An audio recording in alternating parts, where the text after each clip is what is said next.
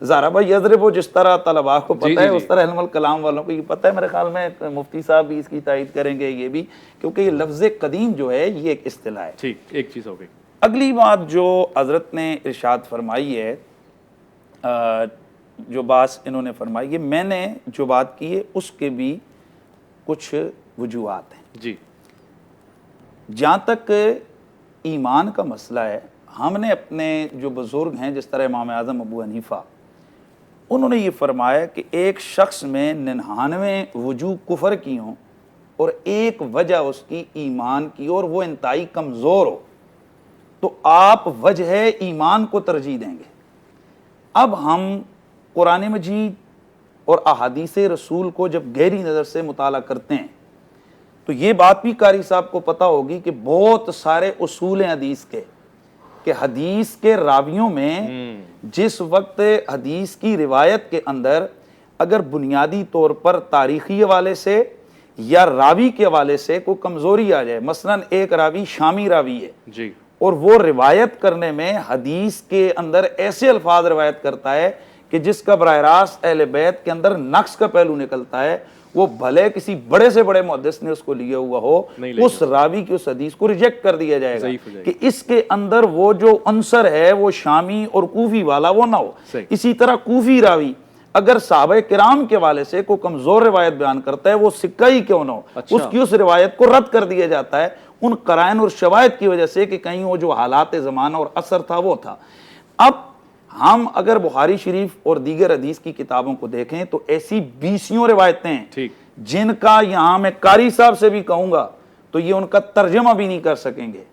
میں بالکل چیلنج سے کہتا ہوں، کیا یہ حضرت عباس رضی اللہ تعالی عنہ جو وہ آ کر حضرت امیر المومنین سیدنا عمر فاروق کے سامنے انہوں نے حضرت علی کے حوالے سے بات کہی تھی، یہ متفق علیہ حدیث ہے، یہ اس کا ترجمہ بھی یہاں اس کی سامنے ٹی وی کے چینل پہ کر سکتے ہیں؟ اس کا مطلب یہ ہے۔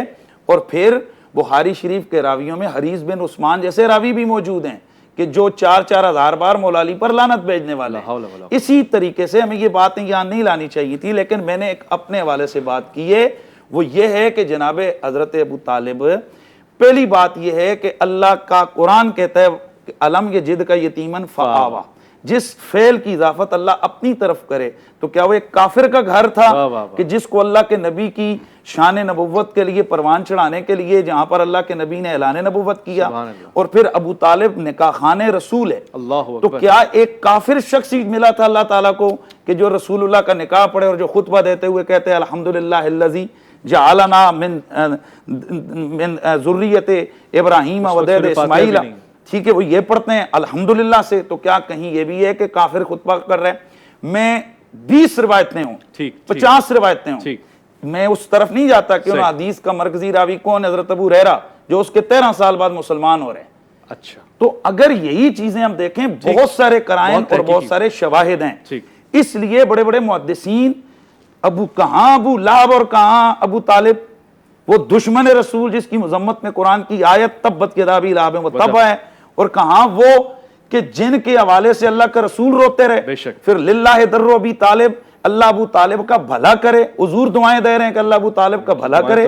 اور پھر اگلی بات کہ جناب ابو طالب ان کے حوالے سے یہ چیز بھی بڑی مد نظر رہے، میں اسی بات کو میں کہتا ہوں کہ کیا بیہقی کے اندر دلائل النبوہ نے بھلے یہ حدیث ضعیف بھی ہو، یہ زیادہ سے زیادہ موضوع نہیں کہہ سکتے، ضعیف کہہ سکتے ہیں، ضعیف روایت ہے جس میں جناب عباس کہتے ہیں کہ یا رسول اللہ آپ کو مبارک ہو، میں نے اپنے کانوں سے سنا کہ آپ کے چچا جناب ابو طالب نے کلمہ پڑھ لیا ہے، میں نے کانوں سے سنا۔ ہم ان قرائن کے تحت کہ محسن رسول ہے، حضور کا مددگار ہے، علی مولا کا والد ہے، اور آل بیت کے سارے ائمہ کی جد ہے، اور قرائن موجود ہیں، شواہد موجود ہیں، تو ہم احتیاط کرتے ہیں اور اس لیے ان کا نام ادب سے لیتے ہیں۔ اور یہاں میں عرض کروں کہ دیوبندی کئی علماء ہیں وہ بیٹھے ہوئے ہیں، مفتی صاحب وہ بھی اس طرف آئیں گے، لیکن میں ایک حوالہ دیتا ہوں، اشرف علی تھانوی صاحب ہیں، ان کی 2-3 کتابوں میں پڑھا، الفاظات کے اندر بھی باقی بھی، کہ میں تو جب بھی اس ہستی کا نام لیتا ہوں تو حضرت کہہ کے پکارتا ہوں،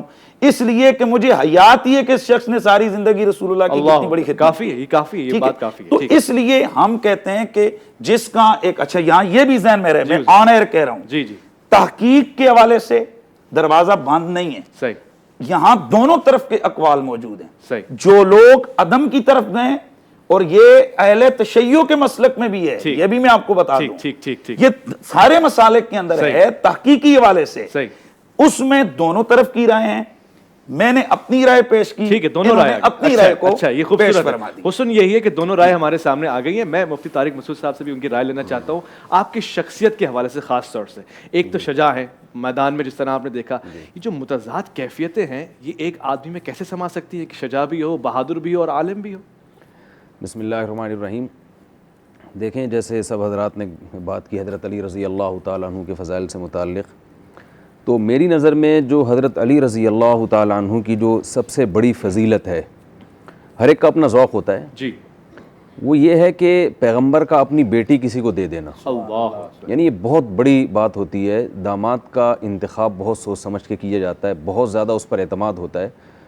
اور حضرت فاطمہ رضی اللہ تعالیٰ عنہ کے لیے بہت لوگوں کے رشتے آئے تھے, بے شک, لیکن آپ صلی اللہ علیہ وسلم نے بہت سو کو انکار کیا اور فرمایا اعددتھا لعلی, میں نے ان کو علی کے لیے بٹھایا ہوا. تو یہ میری نظر میں میں سمجھتا ہوں کہ حضرت علی رضی اللہ تعالیٰ عنہ کی یہ سب سے بڑی فضیلت ہے. امام احمد بن حنبل رحمہ اللہ تعالیٰ بہت بڑے امام ہیں اہل سنت والجماعت کے, اور حدیث میں آپ کا بہت بڑا مقام ہے.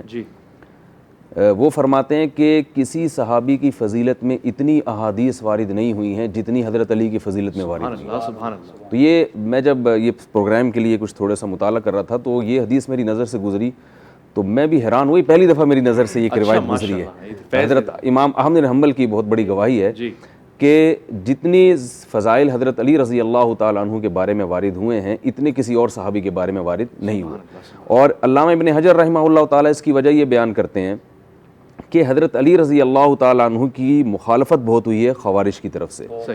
تو یہ ایک چیز ایک ذریعہ بن گئی ان احادیث کے پھیلنے کا اور ان کے زبانوں پہ آنے کا کہ جو حضرت علی سے محبت کرنے والے لوگ تھے, جو مومن تھے, تو ان سے محبت کرنے والے لوگوں نے ان احادیث کا پرچار کرنا شروع کر دیا. تو یہ قدرت کی طرف سے ایک انتظام ہوا کہ حضرت علی رضی اللہ تعالیٰ عنہ کی جو فضیلت میں وہ روایات تھیں وہ قرن اولیٰ ہی میں کتابوں میں محفوظ ہو گئیں اور لوگوں کی زبان پہ جاری ہو گئی. تو یہ بھی اللہ کی طرف سے ایک انتظام تھا. تو یہ حضرت علی رضی اللہ تعالیٰ عنہ کی بہت بڑی فضیلت. اور یہ جو آپ نے بڑا اچھا سوال کیا کہ بہادر بھی ہو اور نیک بھی ہو, ہم تو دیکھتے ہیں کہ ہمارے یعنی آج کل جو بہادر ہوتا ہے وہ تو محلے کا کوئی جو ہے نا بدماش ہوتا ہے, اور جو صوفی ہوتا ہے نماز روزے والا اس کا بیچارے کا بہادری سے کوئی تعلق نہیں ہوتا. لیکن ہم ماضی میں دیکھتے ہیں اللہ تعالیٰ نے ایسے پیغمبروں کا ذکر کیا. داؤد علیہ الصلاۃ والسلام کا قرآن مجید میں ذکر آتا ہے کہ بنی اسرائیل جب ایک بہت طاقتور لشکر سے لڑنے کے لیے جا رہے تھے, جس لشکر میں کمانڈر تھا جالوت, تو یہ تھوڑی سی جماعت تھی تھوڑے سے لوگوں کی, ڈر گئے یہ لڑنے سے, تو 1/3 لوگ تو بھاگ گئے اس میں, بلکہ بہت بڑی تعداد بھاگ گئی. اچھا, تو وہ تھوڑے سے لوگ تھے جن میں حضرت داؤد بھی تھے. اس وقت تک آپ کو نبوت نہیں ملی تھی. تو وہ تھوڑے سے لوگوں نے بڑی یعنی بہادری کے ساتھ جالوت کا مقابلہ کیا, اور اس میں داؤد علیہ الصلاۃ والسلام نے اتنی بہادری دکھائی کہ جالوت کو قتل کر دیا. ایسا ہی. تو اللہ تعالیٰ فرماتے ہیں کہ وقتل داؤد جالوت, داؤد علیہ السلام نے جالوت کو قتل کیا. آتاہ اللہ الحکمہ, اللہ نے آپ کو حکمت یعنی یہاں مراد ہے نبوت عطا کر دی. تو بہادری کے عوض میں حضرت داؤد علیہ الصلاۃ والسلام کو نبوت ملی, خلافت ملی. تو ہم دیکھتے ہیں کہ حضرت علی رضی اللہ تعالیٰ عنہ کو جو یہ مقام ولایت ملا ہے شاید اس کا سبب ہی بہادری ہو. یہ جو آپ میں تقویٰ, اللہیت اور زہد میں آپ جتنے تصوف کے سلسلے ہیں سب حضرت علی سے جا کے ملتے ہیں, جو مشہور سلاسل ہیں, سرچشمہ وہی ہے. جی. تو حضرت ابو ذر رضی اللہ تعالیٰ عنہ کی ایک حدیث ہے, قرآن مجید کی آیت ہے ہذان خصمان اختصموا فی ربہم, کہ یہ 2 جماعتیں ہیں جو رب کے بارے میں جھگڑتی ہیں. ان میں ایک جماعت ہے جو رب کے لیے لڑتی ہے اور دوسری جو رب کی مخالفت میں لڑتی ہے. تو حضرت ابو ذر رضی اللہ تعالیٰ عنہ قسم اٹھا کے فرماتے تھے کہ یہ آیت حضرت علی کے بارے میں نازل ہوئی. کیوں؟ اس لیے کہ غزوہ بدر میں جو سب سے پہلی اور مضبوط لڑائی تھی اور اس میں مسلمان بہت کمزور تھے, تو مشرکین مکہ کی طرف سے 3 بڑے بڑے سردار آئے تھے, عتبہ ابن ربیعہ اور شیبہ ابن ربیعہ اور عتبہ ابن ولید. یہ 3 بڑے قریشی سردار تھے. انہوں نے, عربوں میں یہ اصول تھا کہ جب بھی جنگ ہوتی تھی تو پہلے قوم کے جو بڑے بڑے بہادر ہیں نا وہ آیا کرتے تھے اور کہتے تھے کہ پہلے ہم سے مقابلہ ہوگا, ہم میں سے یعنی کوئی جب تک قتل نہیں ہوگا اس وقت تک جنگ نہیں شروع ہوگی. صحیح. تو یہ ایک بہت ہی ایک دل گردے کی بات ہوتی ہے کہ آپ اپنے آپ کو یعنی 50% آپ کے قتل ہونے کا چانس ہے اور 50% آپ کے جیتنے کا چانس ہے. تو مشرکین کی طرف سے جب تین افراد کے نام تو اس وقت میرے ذہن میں مستحضر ہیں, انہوں نے یہ نعرہ لگایا کہ بھئی حل میں مبارز, کوئی ہے ہم سے یعنی پہلے مقابلہ کرے گا اور ہم میں سے پہلے کوئی قتل ہوگا تو پھر آگے لڑائی شروع ہوگی. تو ادھر انصاری صحابی آئے ہیں, کچھ انصار کے کچھ صحابہ آئے, تو یہ قریشی سردار تھے. انہوں نے کہا کہ لیس بی اکفائنا, یہ ہمارے ہم پلہ نہیں, ہمیں اپنے جیسے چاہیے تاکہ لڑائی کا ایک مزہ آئے اور ہم اپنی بہادری کا سکہ دکھا سکیں. تو یہاں سے پھر حضرت علی رضی اللہ تعالیٰ عنہ آئے, حضرت حمزہ رضی اللہ عنہ, عبیدہ ابن حارث رضی اللہ تعالیٰ عنہ. یہ 3 حضرات آئے ہیں جن میں سے 2 کو اللہ نے فتح عطا فرمائی اور عبیدہ ابن حارث شہید ہوئے. تو میں یہ عرض کر رہا تھا کہ حضرت علی رضی اللہ تعالیٰ عنہ کی شہادت اور حضرت علی کی شجاعت کی بات چل رہی تھی کہ شجاعت اور عبادت دونوں کو آپ نے جمع کیا ہے. تو داؤد علیہ الصلاۃ والسلام کی شجاعت تھی جس کی بنا پر اللہ تعالیٰ نے آپ کو نبوت عطا کی, اور داؤد علیہ السلام کی جو عبادت تھی اس کا بھی قرآن مجید تذکرہ کرتا ہے کہ داؤد علیہ السلام جب ذکر کیا کرتے تھے تو پہاڑ بھی آپ کے ساتھ ذکر میں شریک ہو جایا کرتے تھے. تو یہ پیغمبر سے ایک نسبت تھی جو اللہ تعالیٰ نے امیر المومنین حضرت علی رضی اللہ تعالیٰ عنہ کو بھی عطا کی تھی. تو یہ کوئی اچھمبے کی بات نہیں ہے کہ شجاعت بھی ہو, اور یہ ہمارے لیے اچھمبے کی بات ہے کہ ہمیں کوئی محلے میں بہادر آدمی بدماش ہی نظر آتا ہے, کوئی اور ایک طرف جو صوفی ہوتا ہے وہ بہادری سے بالکل دور ہوتا ہے.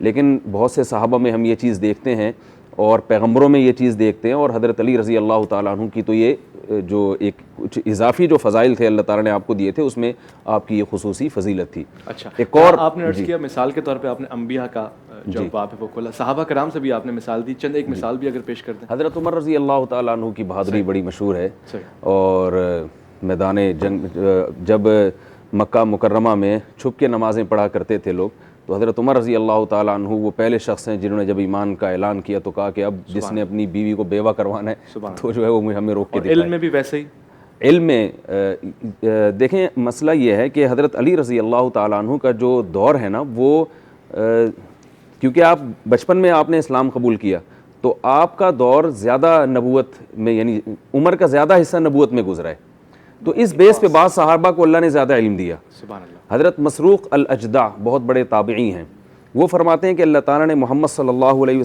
وسلم کا علم جو ہے ان چند صحابہ میں محصور کیا ہے, سبحان اللہ, جن میں خلفائے راشدین ہیں, معاذ ابن جبل ہیں, جابر ابن عبداللہ ہیں, اور حضرت عائشہ رضی اللہ تعالیٰ عنہ, تو چند صحابہ, ابو موسیٰ اشعری رضی اللہ تعالیٰ عنہ. فرمایا کہ نبی کا پورا علم ان چند لوگوں میں تھا, اور فرماتے ہیں ان تمام کا علم اللہ نے حضرت علی اور عبداللہ بن مسعود میں جمع کیا ہے. اچھا, سبحان اللہ. وجہ اس کی یہ تھی کہ یہ دونوں اصحاب نبی کے دور میں کم عمر تھے, تو ان کو سیکھنے کا موقع بہت ملا ہے, اور فہم و فراست اللہ نے اقضاہم علی, حدیث میں آتا ہے کہ فیصلہ سب سے زیادہ بہتر علی کرتے ہیں. تو اس بیس پر ایک جزوی فضیلت تھی حضرت علی رضی اللہ تعالیٰ عنہ کو, اور انہوں نے تمام خلفاء کے فیصلوں کو بھی دیکھا ہے, ان کے ساتھ علمی مجالس میں شریک رہے ہیں. تو اس بنا پر یہ کہنا عقل سے بعید نہیں ہے کہ اللہ تعالیٰ نے آپ کو علم میں بہت سارے صحابہ پر فضیلت عطا فرمائی. خوبصورت بات ہو گئی ماشاءاللہ. تو یہ ایک بہادری کا بڑا دلچسپ واقعہ, اور ایک اور واقعہ میں مختصر سا سناتا ہوں اگر آپ مجھے اجازت دیں. عثمان, طلحہ ابن عثمان غزوہ احد میں ایک مشرکین کی طرف سے ایک کافر تھا جو لڑائی شروع ہونے سے پہلے آیا, اور اس نے اسی طرح مبارزہ کیا, حل میں مبارز کوئی ہے لڑنے والا.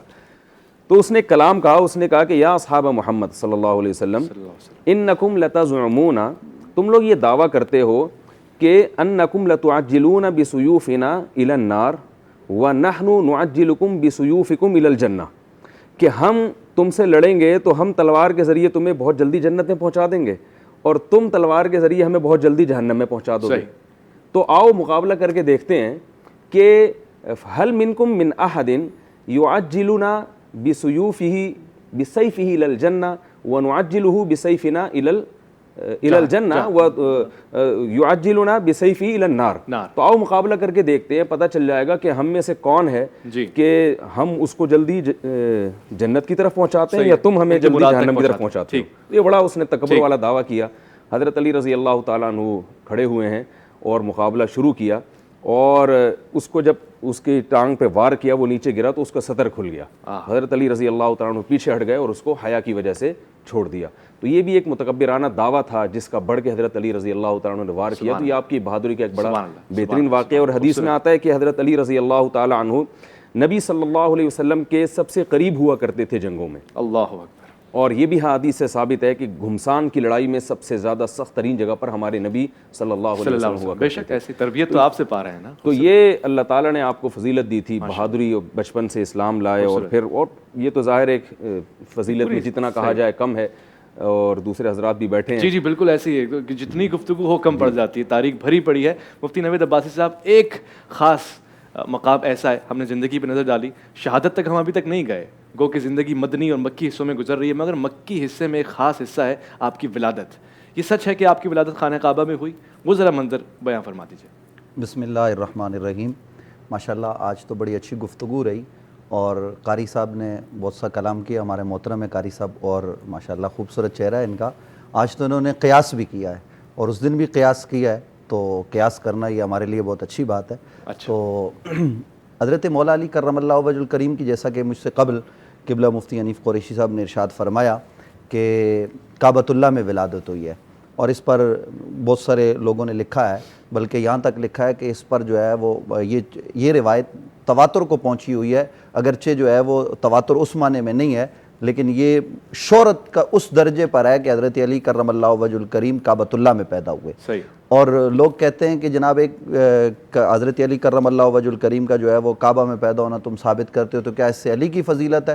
تو حضرت علی کرم اللہ وجہ الکریم کا کعبہ میں پیدا ہونا یہ علی کی فضیلت نہیں ہے, اگرچہ فضیلت کے باب میں یہ ضرور ہے, بلکہ کعبہ تو وہ ہے, حضور علیہ السلام اس کو دیکھ کر ارشاد فرماتے ہیں کعبہ ایک مومن جو کامل مومن ہے اس کی عزت اور حرمت تو اس سے زیادہ ہے. یہ حضور علیہ السلام کی حدیث موجود ہے. تو حضرت علی کرم کعبہ تو وہ ہے جہاں نبی علیہ السلام جو ہے وہ ٹھوکر ماریں اور اس جگہ کو کعبہ بنا دیں. قرآن مجید فرقان حمید میں ہے نا, فَلَنُوَلِّيَنَّكَ قِبْلَةً تَرْضَاهَا فَوَلِّ وَجْهَكَ شَطْرَ الْمَسْجِدِ الْحَرَامِ. تو یہ قبلتاً نکرہ ہے, اور نکرے کے بعد جملہ یا شبہ جملہ ناویوں کے نزدیک مرکب توصیفی ہوتا ہے. اس کا مطلب کیا ہے؟ حبیب اگر تو نے تو جو ہے وہ قد نرا تقلب وجهك فی السماء, آسمان کی طرف دیکھا, اگر تو پیارے حبیب ٹھوکر مار دے جس جگہ پر, میں رب اس جگہ کو قبلہ بنا دوں گا. اگر آپ اس آیت پر جو ہے وہ غور کریں باقاعدہ طور پر, تو یہ حقیقت جو ہے وہ روز روشن کی طرح آیاں ہو جاتی ہے. حضرت علی کرم اللہ وجہ الکریم کعبہ میں پیدا ہوئے, لیکن یہاں ایک بات میں اور آپ کے گوش گزار کر دوں. مکہ جس دن نبی علیہ السلام چھوڑ رہے ہیں تو حضرت مولا علی کو اپنے بستر پر جو ہے وہ لٹا کے جا رہے ہیں. یہ بھی مولا علی کی بہادری کی جو ہے وہ بہت بڑی علامت ہے. اور یہ بات میں آپ کے گوش گزار کروں, حضور جا رہے ہیں, حضور تو ان کو نظر نہیں آئے, حضرت مولا علی کرم اللہ وجہ الکریم بھی تو آئے ہوں گے, تو میں یہ کہتا ہوں کہ مولا علی آتے ہوئے بھی ان کو نظر نہیں آئے ہوں گے. اور نبی علیہ السلام حضرت ابو بکر صدیق کے ساتھ پھر آگے نکل گئے, اور حضرت علی امانتیں واپس کر کے گئے. حضرت علی کرم اللہ وجہ الکریم, بدر کی حضرت نے ماشاءاللہ بڑی خوبصورت بات کی, غزوہ بدر میں سب سے زیادہ کافر حضرت مولا علی کرم اللہ وجہ الکریم کے ہاتھوں مارے گئے.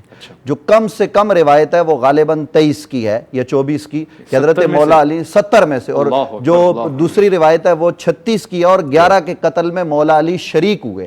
تو حضرت علی کرم اللہ وجہ الکریم کا آپ یہ عظمت کا پہلو دیکھیے. اور پھر بدر میں ہی جب حضرت مولا علی لڑ رہے ہیں تو جو ہے وہ غیب سے آواز آ رہی ہے, لا فتح الا علی لا سیف الا ذوالفقار, کہ علی جیسا کوئی جوان نہیں ہے, علی جیسا کوئی مرد نہیں ہے, اور ذوالفقار جیسی کوئی تلوار نہیں ہے. یہ فرشتوں نے نعرے جو ہے وہ بدر میں لگائے ہیں, اور حضرت مولا علی نے ہر جنگ میں بہادری اور شجاعت کا جو ہے وہ مظاہرہ کیا ہے, اور کسی جنگ میں حضرت علی کے قدم کبھی نہیں ڈگمگائے. یہ بالکل حقیقت پر مبنی بات میں آپ کے گوش گزار کر رہا ہوں. یہ علماء کرام میری تائید کریں گے کہ حضرت علی کے کسی جنگ میں بھی قدم نہیں ڈگمگائے. آپ کی زندگی کی تمام جنگوں میں کسی جنگ میں بھی مولا علی کے قدم نہیں ڈگمگائے, اور علی ہر جنگ حق سمجھ کے لڑتے رہے, اور ہر جنگ میں علی حق پر تھے, کیونکہ نبی علیہ السلام نے فرما دیا تھا کہ حق جو ہے وہ علی کے ساتھ ہے, جہاں علی ہوگا وہاں حق ہوگا. ہم تو یہ دعا کرتے ہیں نا کہ یا اللہ ہمیں حق پر چلا, اور میں یہ کہتا ہوں حق یہ کہتا ہے کہ مولا مجھے علی کے پیچھے چلا. سبحان اللہ. حضرت مولا علی کرم اللہ وجہ الکریم, وہ روایت اگر آج نہ پڑھی جائے تو میرے خیال میں اب تک چونکہ نہیں بیان ہوئی تو بڑی جو ہے وہ زیادتی ہو جائے گی. نبی رحمت صلی اللہ علیہ وآلہ وسلم نے حضرت علی کو مولا کہا ہے, اور یہ فرمایا کہ جس کا میں مولا ہوں, من کنت مولا فہذا علی مولا, جس کا میں مولا ہوں اس کا علی مولا ہے. تو علی ہر مومن کا مولا ہے، اور مولا یہاں مددگار کے معنی میں ہے کہ حضور انور صلی اللہ علیہ وآلہ وسلم خود ارشاد فرما رہے. اور پھر علی کے حق پر ہونے کی کتنی بڑی دلیل ہے، یہ بات اگر مجھے آپ اجازت دیں تو میں عرض کرتا ہوں کہ حضرت سیدنا عمار بن یاسر رضی اللہ تعالیٰ عنہ کو نبی رحمت صلی اللہ علیہ وسلم ارشاد فرماتے ہیں مسجد نبوی کی تعمیر کے موقع پر ان کے جسم سے مٹی کو ہٹاتے ہوئے حضور فرماتے ہیں کہ عمار تو جو ہے وہ تجھے ایک باغی گروہ قتل کرے گا. اور حضرت عمار بن یاسر رضی اللہ تعالیٰ عنہ جب حضرت مولا علی کے ساتھ ہوتے ہیں جنگ میں، تو اس جنگ میں سارے لوگ جو تشدد کا شکار ہوتے ہیں صحابہ کرام، وہ سارے کے سارے حضرات حضرت عمار کی وجہ سے یہ کہتے ہیں کہ حضرت علی حق پا رہے ہیں، اور وہ جنگ میں شریک ہو جاتے ہیں. تو حضرت علی کرم اللہ وجہ الکریم کی عظمتیں، فضیلتیں تو بہت زیادہ انشاءاللہ آپ نے بڑی وضاحت کے ساتھ بتا دیا. بات جن کی ہو رہی ہے تو فصاحت اور بلاغت کے شہنشاہ ہیں. مشکل ہے لفظ قاری صاحب بیچ میں کچھ کہنا چاہ رہے ہیں. افطار کے وقت میں جو ہے وہ اس پر ہم تفصیلی بات کریں گے انشاءاللہ. آپ اور ہم ہوں گے تو مختصر کیجئے گا. آپ کہنا چاہ رہے تھے انہوں نے حدیث بھی سنائی من کنتم مولا، اس پہ بھی ذرا مختصر کیوں ہو وقت ہی اختتام پذیر ہے، اور آپ ماشاءاللہ ایک بیان ایک خطبہ دے چکے ہیں اس سے قبل. جلدی میں دو ہی باتیں کر سکتا ہوں. جزاک اللہ ربانی صاحب کہ آپ نے وقت کا اظہار کیا میرے لیے، اللہ آپ کو جزائے خیر دے. آمین. پہلی بات تو یہ کہ اس حدیث پر محدثین کا کلام ہے کہ حضرت علی کعبۃ اللہ میں پیدا ہوئے. ایک بات ٹھیک، اسی لیے انہوں نے بھی تواتر اس معنوں میں نہیں، اس معنوں میں نہیں، ادھر ادھر کی بات کی. صحیح. یہ بات اٹل ہے کہ محدثین کے اصول کے نزدیک وہ روایت صحیح نہیں. اچھا. اگرچہ ابن حزام سے متعلق یہ روایت موجود ہے اور وہ صحیح بھی ہے، لیکن ہم اس کو بھی بیان نہیں کرتے، اس لیے کہ کعبہ کا ہم وہ معنی ہی نہیں لیتے جو معنی عموماً لوگ لیتے ہیں. ٹھیک. اور یہ دیکھیے عقیدت اور محبت الگ چیز ہے. میں بار بار یہی بات کہہ رہا ہوں. اور کسی چیز کا پروف ملنا عقیدت محبت سے ہٹ کر اصول حدیث پر وہ ایک دوسری چیز ہے. صحیح. لفظ کعبہ بڑا احاطہ رکھتا ہے. صحیح. جیسے مسجد حرام ہے، وہ مسجد حرام بیت اللہ کی چار دیواری کا نام نہیں ہے. صحیح. اس کا دائرہ ایک وسیع ہے. دائرہ ہے. اسی طرح کعبے کا دائرہ بھی جیسے قرآن مجید میں آتا ہے ہدیم بالغ الکعبہ، قربانی جب تک کعبے میں نہ پہنچ جائے. تو کیا قربانی کعبے کے اندر جا کے ہوتی ہے؟ نہیں ہوتی. کعبے کا ایک احاطہ تھا، بڑا دائرہ تھا. آج تک تو بیت اللہ کی عمارت بڑی وسیع ہو گئی ہے. اس زمانے میں اتنا وسعت باہر آبادی نہیں تھی، تو وہ لوگوں کے گھر تھے جو بیت اللہ کے قریب تھے، اور وہ پورا ایریا جو ہے وہ کعبہ ہی کہلاتا تھا. یہی مفہوم حضرت ابن حزام کے بارے میں ہے، یہی مفہوم سیدنا علی المرتضیٰ رضی اللہ تعالی. ایک بات. دوسری بات یہ ہے ڈاکٹر صاحب، ہم تعریف کسی کی نہیں ہے اویس ربانی، عادت ہو گئی. چلو آپ دعا کریں. 16 سال کا رشتہ ہے نہیں تو اسی وجہ سے آپ ڈاکٹریٹ کر لینا تاکہ ہماری بات صحیح ہو. انشاءاللہ. جزاک اللہ. تو دوسری بات یہ ہے کہ سیدنا میرے ذہن سے اچھا وہ من کنتم مولا پہ بھی ذرا تبصرہ کرتے ہیں، پھر مفتی صاحب کے پاس آؤں. بس وقت مختصر رہ گیا. قاری صاحب من کنتم مولا یہ بات عقل کے بھی خلاف ہے. یہ دیکھیے کہ اگر ہمارے گھر میں اس طرح کی جب زچگی کی کوئی بھی ضرورت پیش آتی ہے، ہم مسجد میں جاتے ہیں یا ہسپتال میں جاتے ہیں، تو سیدنا علی المرتضیٰ کے گھرانے کو اتنا بھی عقل مند نہیں سمجھا جا رہا. اور پھر آخری جملہ کیا ہوگا؟ ٹائم تو پہلے ختم تھا باپ کے لیے، پھر ٹائم پیدا ہو گیا. یہ کیسے ہوگا؟ اچھا آخری ایک منٹ. ٹھیک. آخری جملہ کیا کہہ رہے ہیں؟ میں سن لیتا ہوں دو جملے. جی ایک منٹ. اور دوسری بات یہ تھوڑی سی مجھے بات کرنے دیں، تھوڑی دیر. اچھا اب آپ دیکھیں میں ایک چھوٹی سی اصولی بات کرتا ہوں کہ قدیم کے جو لفظ ہے نا اس میں تو میں قاری صاحب کی تائید کروں گا. قدیم ایک اصطلاح ہے، تو اصطلاحات میں ثبوت قاری صاحب کی مفتی صاحب کی میں یہی کہہ دوں نا، بڑا مسئلہ ہو جائے گا. قدیم کا جو لفظ ہے نا یہ تو ٹرم ہے نا، اصطلاح ہے، اصطلاحات میں ثبوت کی ضرورت نہیں ہوتی. لیکن بہرحال افضل یہی ہے کہ جو نام قرآن و سنت میں اللہ کے لیے استعمال ہوئے انہی پر اکتفا کیا جائے. لیکن یہ جو بات ہے کعبہ کے اندر ولادت کی، اگر یوں کہہ رہے تو پھر تو میری تائید ہو گئی. نہیں کیونکہ قدیم تو اللہ آپ کے نے لیے کہا کہ یہ لفظ اور اس کو استعمال کیا گیا اصطلاح کا استعمال کرنا تو بھی حرج نہیں ہے. اپنی تائید کرو. اللہ کے لیے تو لفظ قدیم نہیں آیا نا. اللہ کے لیے قدیم الاحسان نہیں، قرآن و سنت میں نہیں آیا. تو یہی کہہ رہا ہوں نا جی قرآن و سنت میں نہیں آیا، لیکن نہ ایسے اس کا اللہ کے لیے صحیح جب کا لفظ قرآن و سنت میں نہیں آیا تو نہیں. حدیث کے لیے صحیح کا لفظ بھی نہیں ہے، پھر آپ کہاں سے کہتے ہیں کہ جو حدیث صحیح اصطلاحات پیش ہوتی کریں؟ ہے نا اس کے لیے ثبوت کی اصطلاح ضرورت اور نہیں اصطلاح ہوتی. بہت خوبصورتی سے سن لیا. جی تو دیکھیں اصول یہ ہے کہ جیسے حضرت ابو طالب کے ایمان کی بات ہوئی، نام تو حضرت ابو طالب کا ہم سب احترام سے لیں گے، لیکن یہ جو ہم روایات پر جب بحث کرتے ہیں نا تو روایات پر بحث میں ایک اصول سب کے نزدیک متفق علیہ ہے، وہ یہ کہ محدثین کے اصول پر اور محدثین نے اپنے اصول پر اس کو صحیح قرار بھی دیا ہو. صحیح. اب جیسے بخاری مسلم میں اگر کوئی روایت ہے تو ٹھیک ہے, ہم اس میں بہت ساری سقم نکال سکتے ہیں کہ یہ فلاں تھا, لیکن امام بخاری نے ان چیزوں کی بنیاد پر حدیث کو مسترد کیوں نہیں کیا؟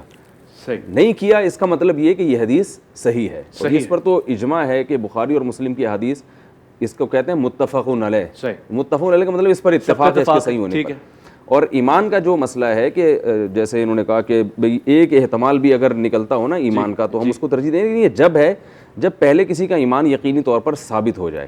اچھا, ثابت ہونے کے بعد پھر ہم ذرا سی باتوں پہ کفر کا فتویٰ نہیں لگائیں گے, حتی الامکان اس کی تعویل کی کوشش کریں گے.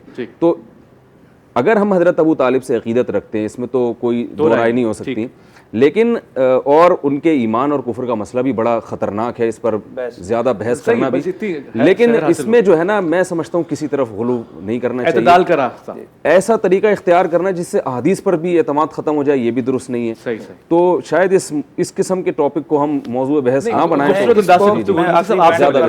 میں پہلے بھی عرض کر چکا ہوں کہ اس حوالے سے دونوں طرف کے رائے موجود ہیں, اور خود محدثین کرام کے اندر بحث موجود ہے, بڑے بڑے علماء کے درمیان موجود ہے, اور ایک تو مکتبہ فکر کے درمیان بھی موجود ہے. جی, ہم اس حوالے سے کہتے ہیں کہ قرائن اور شواہد, ابھی مولانا مفتی طارق مسعود صاحب یہ بھی تسلیم کریں گے کہ جن روایات میں بخاری اور مسلم میں ان کی بات نہیں کرتا, یہ ان کا جواب ہے. ٹھیک, ان کا میں جو آخری بات کروں گا وہ ہے, وہ تسلیم کریں گے کہ وہ روایات میں والدین رسول ان کو بھی شامل کیا گیا ہے.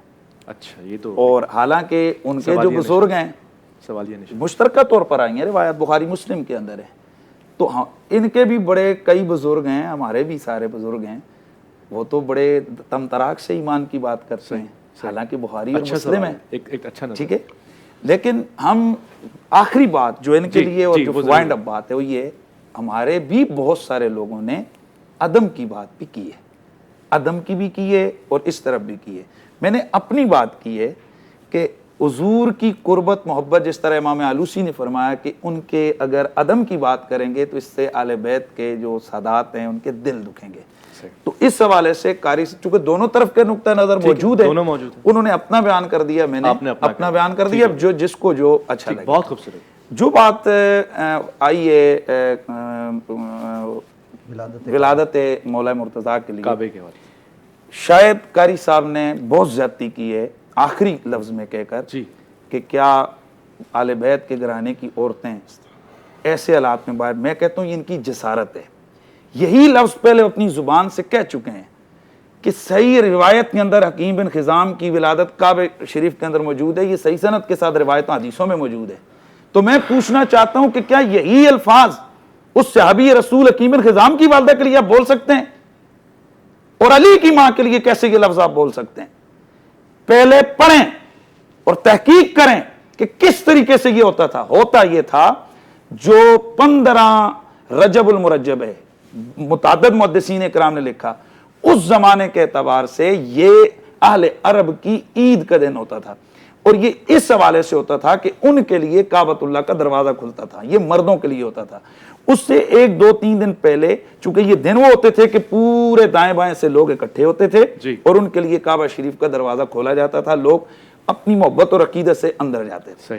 عورتوں کا بھی وہی معاملہ تھا, اور یہ سال کے بعد دروازہ کھلتا تھا. اچھا, اب ایسے حالات قرائن یہ بتا رہے ہیں نا کیسے باہر نکلیں, تو اس کو محدثین نے جواب دیا ہوا ہے, اس کو پڑھ کے آئیں آپ.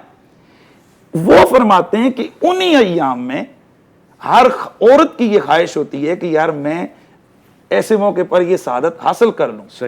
تو حضرت فاطمہ بنت اسد, چونکہ وہ خواتین کے ایام تھے کہ بھئی ان کے لیے دروازہ کھولا, وہ بھی تشریف لے گئیں.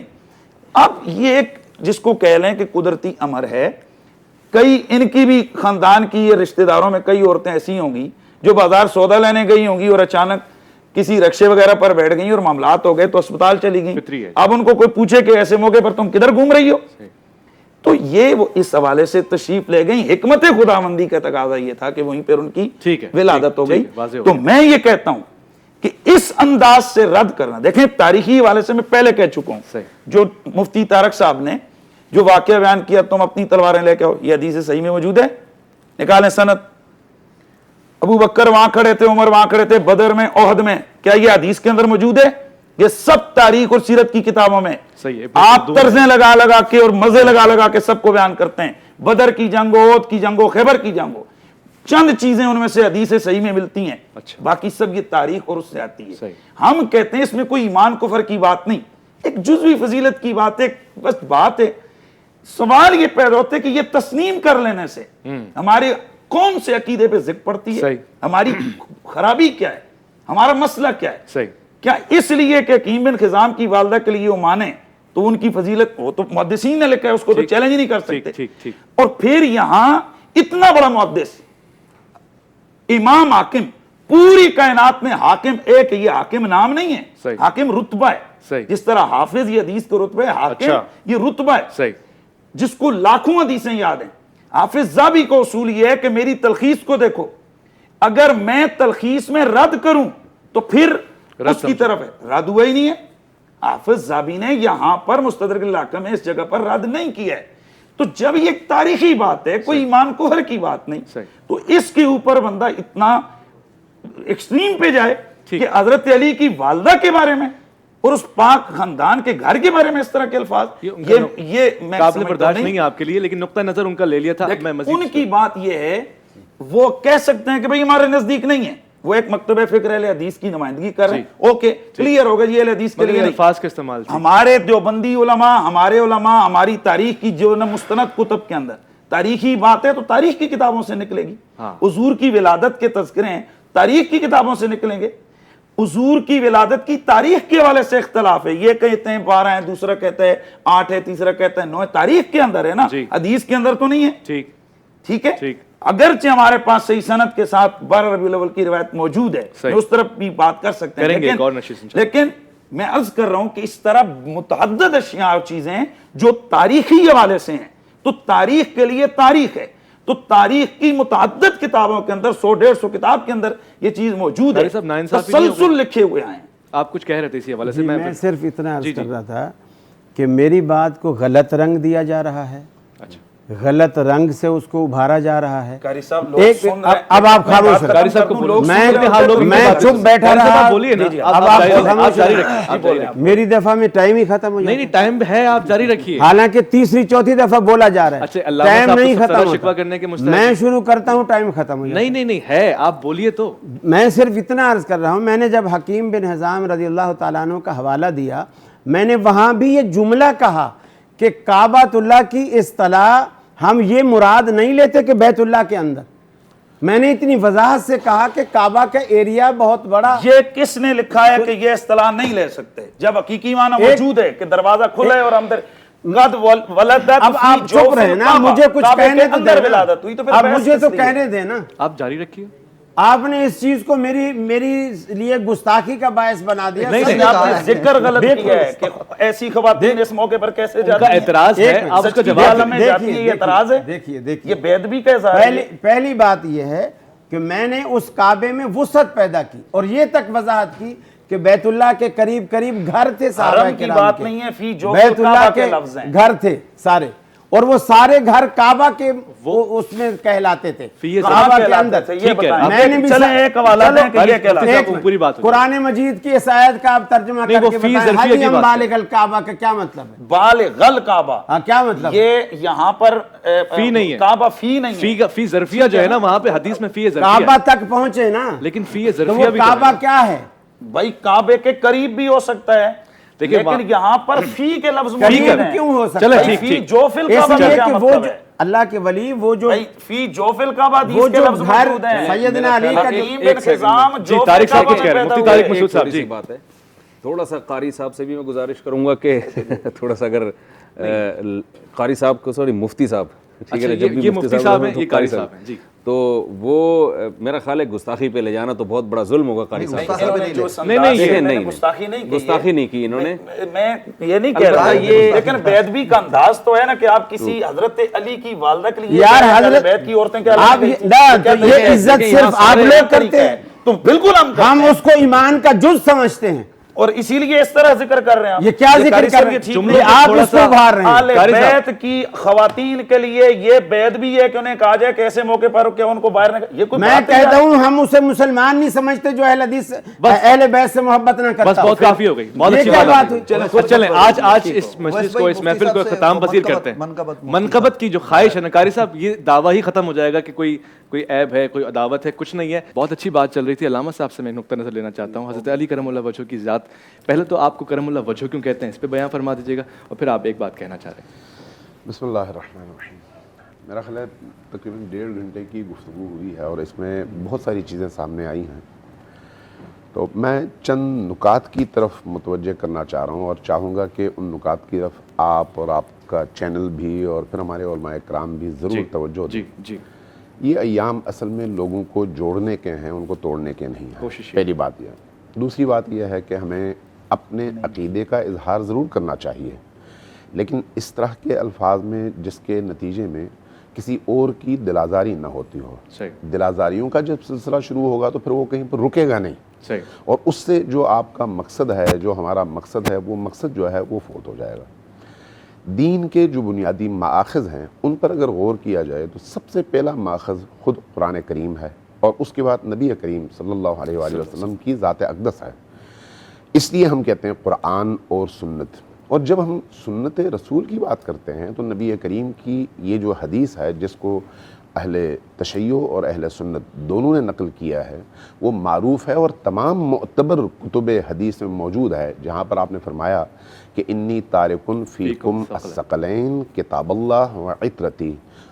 حدیث لمبی ہے, میں اس پوری حدیث کی طرف نہیں جاتا, لیکن اس میں ایک جو جملہ ہے وہ بڑا قابل توجہ ہے, ما ان تمسکتم بہما لن تضلوا بعدی ابدا.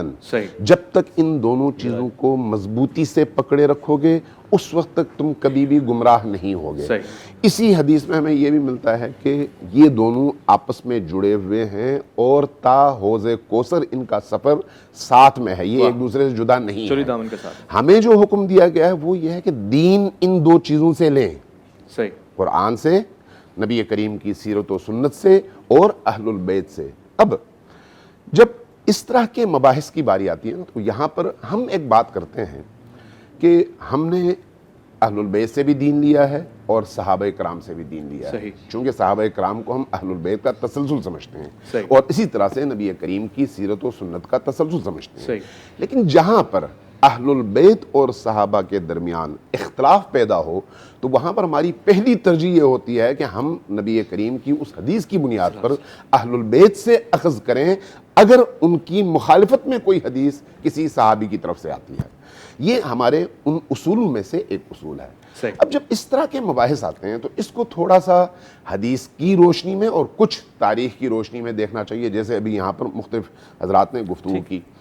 اس اعتبار سے ذرا دیکھیں کہ تاریخ میں کوئی ایسی شخصیت اس حد تک متنازع نہیں رہی جس حد تک امیر المؤمنین کی ذات کو متنازع بنایا گیا. کیا وجہ ہے اس کی؟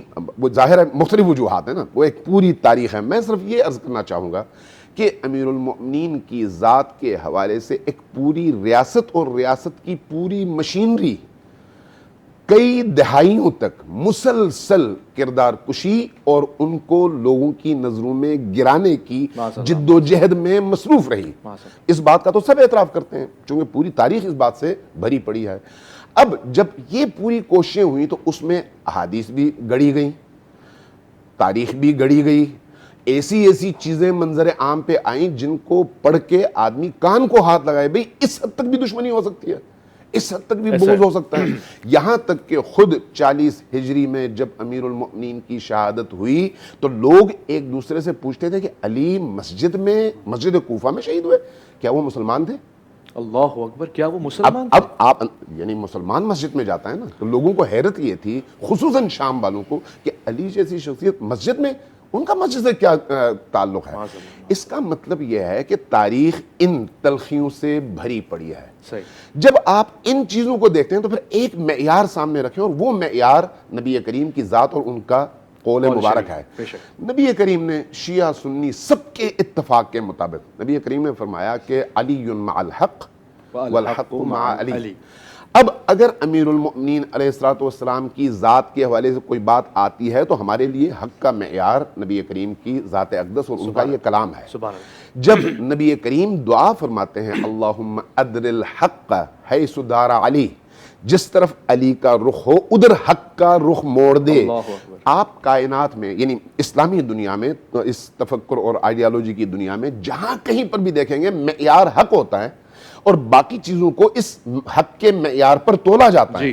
نبی کریم نے علی کی ذات کو حق کے پہچاننے کا معیار قرار دیا، یعنی حق سے اوپر ایک ایسی ذات جس کو آپ جس کا رخ دیکھیں گے تو سمجھیں گے کہ حق کا رخ ادھر ہے. ٹھیک ہے، جب ایک ایسی ذات ہے تو پھر اس ذات کے حوالے سے اگر منفی چیزیں آتی ہیں تو احادیث میں بڑی چیزیں ہیں. امام بخاری کے حوالے سے، امام مسلم کے حوالے سے جب انہوں نے احادیث جمع کی ہیں تو 4 لاکھ احادیث کو پرکھنے کے بعد ان میں سے 4-5 ہزار احادیث کا انتخاب کیا ہے.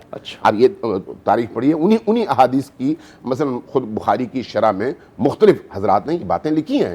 جب 4 لاکھ احادیث موجود تھیں ان میں سے 3,000 4,000 5,000 کا انتخاب ہوا اور ان احادیث کو پھر صحیح کہا گیا، تو اس کا مطلب یہ ہے کہ وہ جو 3,95,000 حدیثیں تھیں، 96,000 حدیثیں تھیں، تو وہاں پر کوئی نہ کوئی اسی طرح کا آپ کو عمل دخل نظر آتا ہے نا. جن لوگوں نے وہ جعلی احادیث بنائی جن کو ان عظیم المرتبت محدثین نے رد کیا، تو اس کا مطلب یہ ہے کہ اس معاشرے میں ایک فیکٹری بن گئی تھی جہاں پر جعلی احادیث کی ایک بھرمار تھی. اب ایسے موقع پر محدثین نے بہت بڑا کام کیا کہ صحیح اور سقیم احادیث کو جدا کیا، پھر صحیح احادیث کے طور پر بھی اس کے درجات بنائے، ایک علم تشکیل پایا اور نتیجتاً حدیث کی یہ کتابیں ہمارے پاس موجود ہیں، چاہے وہ کتب اربعہ کی صورت میں، چاہے وہ صحاح ستہ کی صورت میں.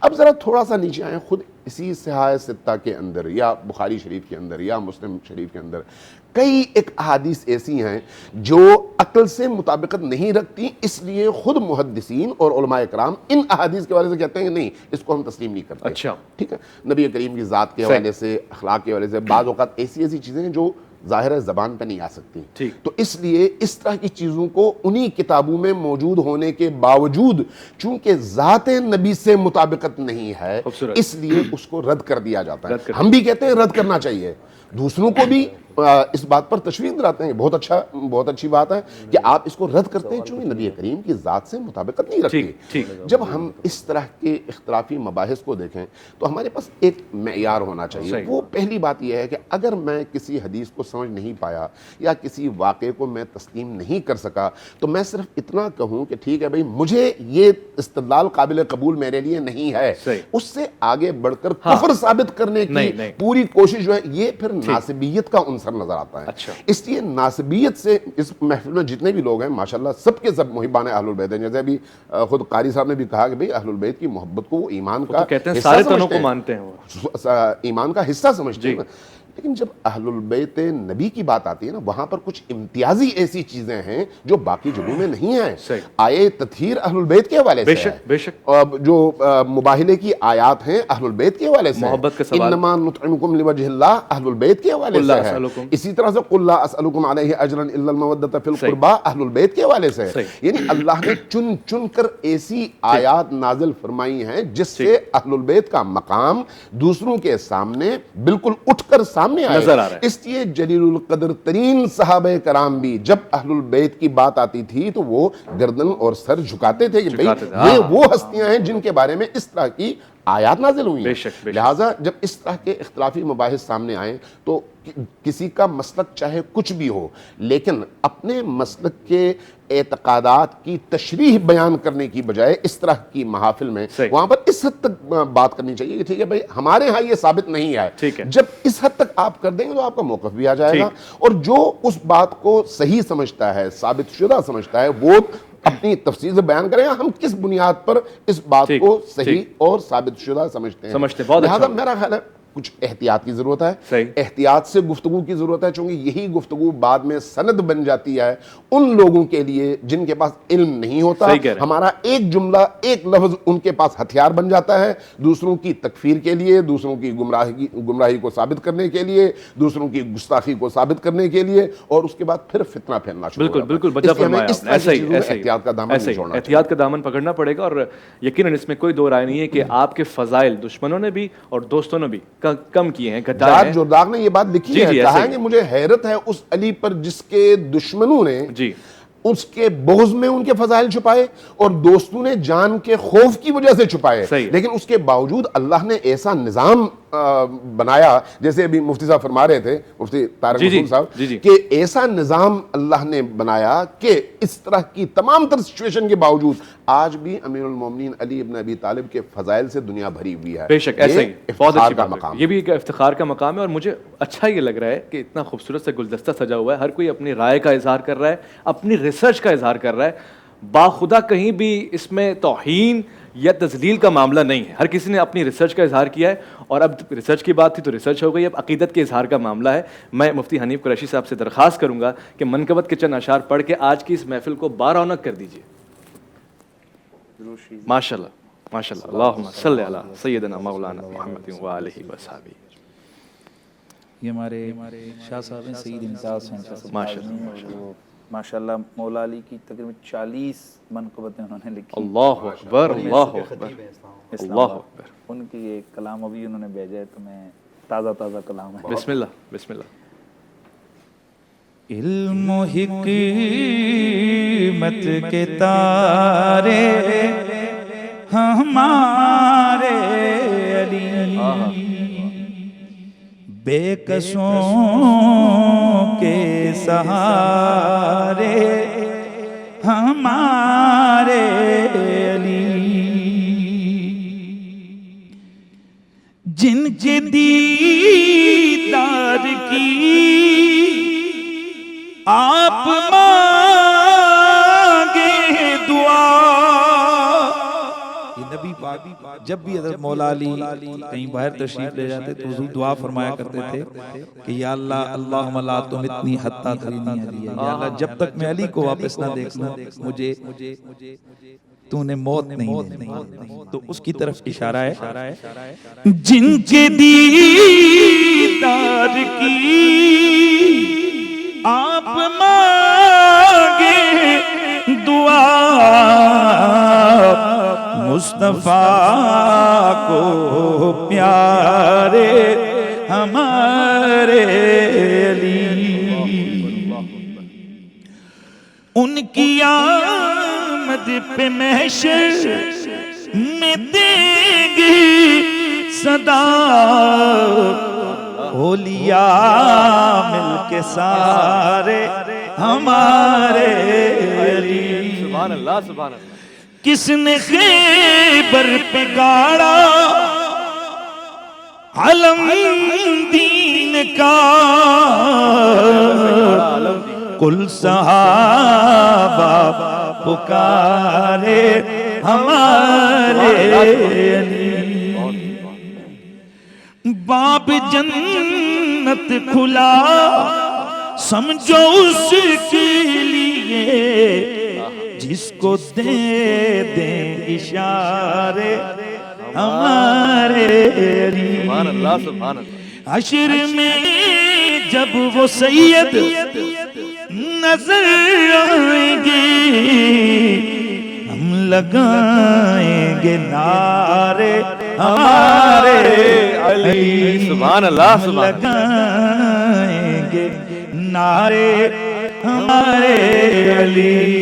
اور پھر یہ کہیں گے کہ منظر فضائے دہر میں سارا علی کا ہے, جس سمت دیکھتا ہوں ہمارا علی کا ہے. مرحبا تو نیم ہے سر مقتل پڑا ہوا,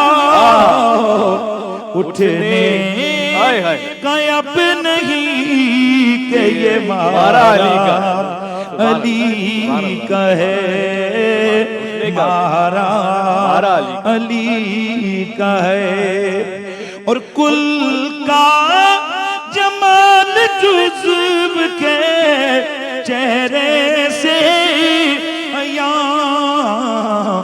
گھوڑے پہ ہیں حسین نظارہ علی کا ہے، نظارہ علی کا ہے، اور کیوں دخل دے رہے ہو عقیدت کے باب میں، دیکھو معاملہ یہ ہمارا۔ سبحان اللہ سبحان اللہ سبحان اللہ، ماشاءاللہ ماشاءاللہ، کیا خوبصورت ختام ہے۔ یہی تو محبت ہے، عقیدت ہے۔ قاری صاحب سے میرا ایک وعدہ تھا، یہ کتاب میں تحفتاً آپ کے لیے لے کر آیا ہوں، اور آپ ایک تحفہ شفقت سے مجھے بھی دے رہے تھے، یہ تحفہ میری طرف سے، اور ایک میری اور خواہش ہے، یہ قاری صاحب نے تحفہ دیا ہے، ماشاءاللہ بہت خوبصورت۔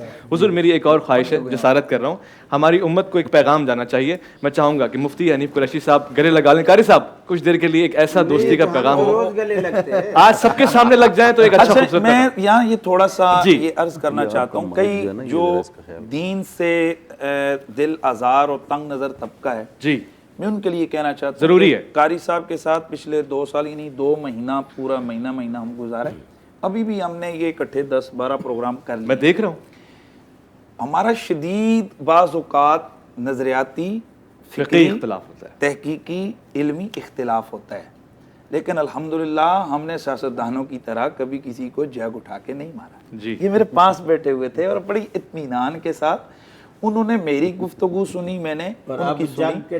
قاری صاحب نہیں، وہ نماز کے لیے آپ کا گئے ہوئے مائک تھے۔ نکل چکا ہے تو اس میں اچھا، تو یہ بھی الحمدللہ دین کا ایک حسین چہرہ ہے۔